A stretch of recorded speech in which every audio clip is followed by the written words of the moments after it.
teni bwana ndoba.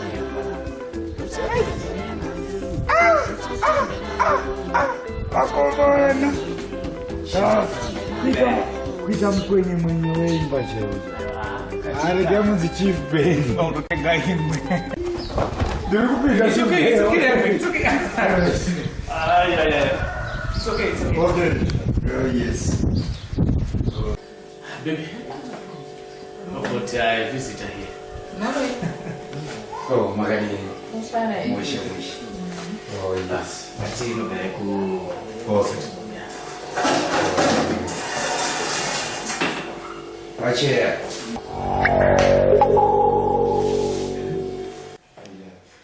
Oh, yes. Takazuri ya from Daron. Aiwa, Ngandidi. Adzuona mali ya. Azina problem. Ndio kwa mtu unazofisa. Yes. Yepa. Correct. Okay. All right. Correct on that. Kisimba undakagara bana. Yeah, it's okay. Hapana makambo chichiro kana something.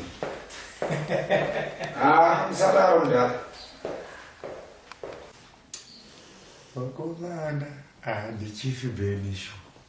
Pass over. Funny.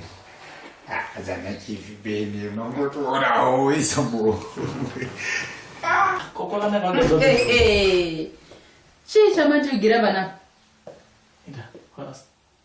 Iwe ndo shamwari yangu chitaurere. Kuti prepare be nice watu you. Ayo shiwe chipo. Uriko nari munhu weklasi yako akamutarisa.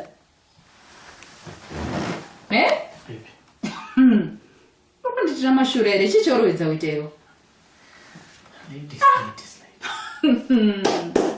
Sendoona zvakadai. Listen. Ndiye munhu wangu uchitiita nice, try to be nice.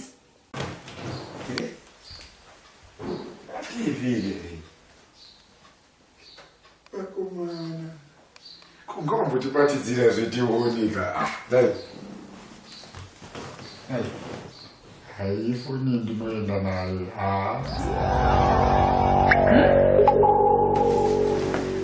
Tatuigira mabenzi panapa izvi. Ndotokuudza. Listen very well. I'm still listening. This is my friend. These are the people who have got my roots, okay? You have to live to love them. Kana. Yeah. And I can't force myself kumuda. I'm telling what I to do. can't. You're going to compare. Kana. I can't force myself. Urutoenda. I'm done with you. Manje ukaenda kauchaona zvachakuitira. Ari chanyara ndiwe. And I'm the father of this house. Zvakaoma shuwa. Wigira tsvina mumba mangu. We are but it's already.